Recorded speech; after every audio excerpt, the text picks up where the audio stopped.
ノーフィルター水槽に105匹目の生態導入。その名はホワイトフィンロージーテトラ。どうも、旬アクアの旬です。この動画ではフィルターがない水槽にどれだけの生態を入れることができるのかを検証中。今回は立ち上げから189日が経過したノーフィルター60センチ水槽に合計105匹目となる生態をお迎えします。ノーフィルターでも過密飼育はできるのか見てみましょう。今回追加する熱帯魚はホワイトフィンロージーテトラです。最大体長は5センチ、水質は弱酸性から中性を好み、水温は22から28度くらいが適温、寿命は3から5年ほどいきます。婚姻についてですが、性格は非常に温和で他の魚を攻撃することはほとんどありません。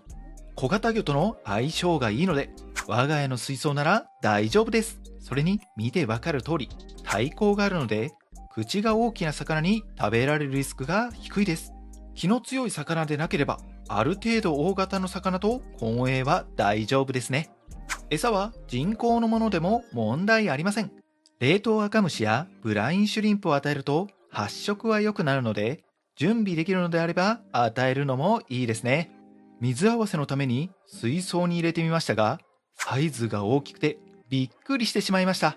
他の熱帯魚と比べると全然サイズが違うのがわかりますよね。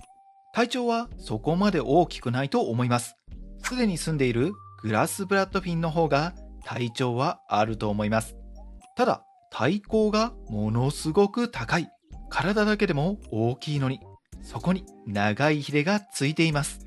ホワイトフィンロージーテトラは温和な性格なので大丈夫だと思いますが、この水槽の支配者になってしまいそうな大きさですね。現状はカージナルテトラが驚いて端に固まっています。いつもならバラバラに泳いでいるので久しぶりに群れになっている姿を見ることができました。群泳を見ることができてちょびっと嬉しいですね。それではいつも通り水合わせをします。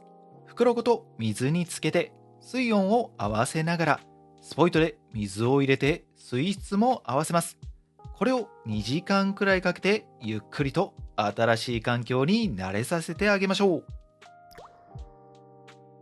水合わせ完了です。それではダイブのお時間です。3、2、1、ダイブ。無事にダイブ完了です。今のところは水槽の奥で固まって泳いでます。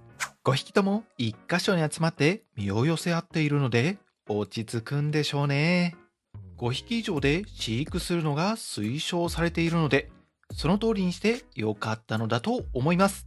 このまま群れになって生活していくのか、それとも環境に慣れてバラバラになっていくのか、どちらかというと群れで泳いでくれる方が見ていて楽しいのでこのままがいいなと思ってしまいます。それでは水質検査をしておきましょう。結果はこちら。硝酸塩が 25mg なので大丈夫。亜硝酸塩は0なので OK。 全く問題ありませんね。現状は水質に問題はないです。それでは生態を5匹追加して合計105匹になったノーフィルター水槽は問題なく維持できるのか、1週間の様子を見ていきましょう。生態お迎えから4日が経過しました。先に水質検査をしておきましょう。結果はこちら。硝酸塩が 25mg なので大丈夫な範囲です。亜硝酸塩は0なので OK。 全く問題ありませんね。ホワイトフィンロージーテトラは比較的には丈夫な種類のようですが、硝酸塩の濃度が高くなるとヒレが溶けやすくなってしまうみたいです。定期的に水質テストをしているので大丈夫だと思いますが、硝酸塩には気をつけた方がいいですね。いやー、それにしてもこのヒレは可愛いですね。名前がホワイトフィンというだけあって背びれや尾びれの先端に入る鮮やかな白が非常に美しいです。淡いピンクの体にすごくマッチしてますよね。導入当初よりも色がはっきりしてきた気がするので、なんだか桜が咲いたみたいな感覚です。この撮影をしているのが3月後半なので、まさにお花見をしているようです。桜よりも先に春を感じることができました。生態を迎えから1週間が経ちました。1匹も落ちることなく、無事に1週間が経ったので、問題なく新しい住処に慣れてくれました。とにかく元気に泳いでくれています。それにオス同士がヒレを広げて美しさを競い合うフィンスプレッディングは圧巻です。これは見ていて楽しいですね。やはり体が大きいので、他の魚とは迫力が違います。チェリーバルブやゴールデンアカヒルもフィンスプレッディングをしてくれるのですが、ヒレが小さい分迫力に欠けます。もちろんこれはこれでとても素晴らしいのですが、ダイナミックなフィンスプレッディングを見たい場合は、ホワイトフィンロージーテトラを導入するのは大正解ですね。それでは最後に水質検査をしておきましょう。結果はこちら。硝酸塩が 50mg 近くになっています。亜硝酸塩は0なので OK。硝酸塩が高いので水替えしておきましょう。水替えをすると硝酸塩が 25mg 近くまで下がりました。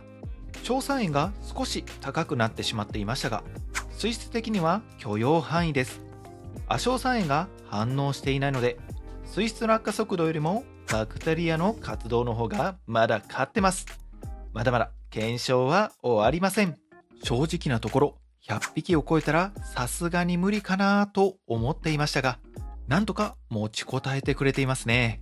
硝酸塩も急激に上がっているわけではないので、なんかまだまだいけちゃいそうな気がしちゃいますね。200匹いけるのかな、気になります。なんとか実現してみたい。応援コメントをお待ちしております。本日は以上になります。それではまたお会いしましょう。バイバイ。